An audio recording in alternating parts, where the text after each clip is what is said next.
हे व्याख्यान पुढे जाऊन आता आम्ही यावर्षी मधुमेह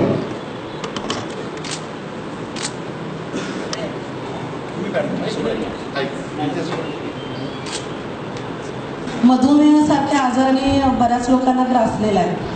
तर हा मधुमेह कसा टाळता येईल किंवा मधुमेहाची लक्षणे किंवा तो होऊ नये म्हणून त्याची काळजी आणि त्यावरील उपाय आणि उपचार काय आहेत याचं मार्गदर्शन घ्यावं आणि आपण लोकांपर्यंत पोचवावं।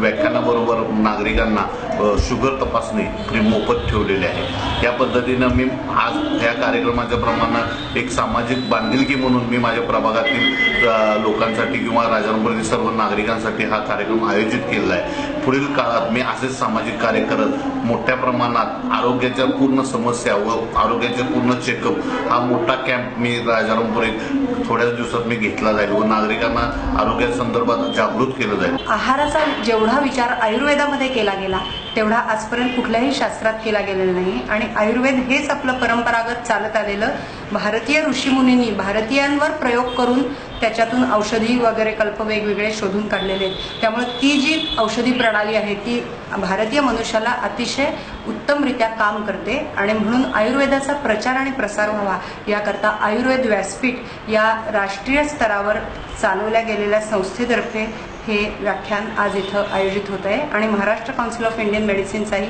त्यामध्ये फार मोठा सहभाग। गोळ्या निघालेल्या आहेत या मधुमेह झाल्यानंतर काय व्हावं याकरता आहेत, पण आयुर्वेद काय सांगतं की मधुमेह होऊ नये याकरता आयुर्वेदाने एक जीवन प्रणाली विकसित केलेली आहे।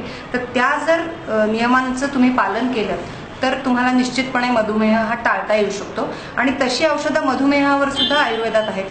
हे व्याख्यान पूर्ण राजारामपुरी व भागातील सर्व नागरिकांसाठी त्यांनी एक सामाजिक कार्य म्हणून केलेलं आहे। या व्याख्यानाद्वारे म्हणजे मधुमेहापासून वंचित कसं राहावं व मधुमेहापासून त्याचे फायदे तोटे काय होणार लोकांना माहिती देण्याचं काम या उत्तुरे कुटुंबांमार्फत एक सामाजिक बांधिलकी म्हणून त्यांनी केलेलं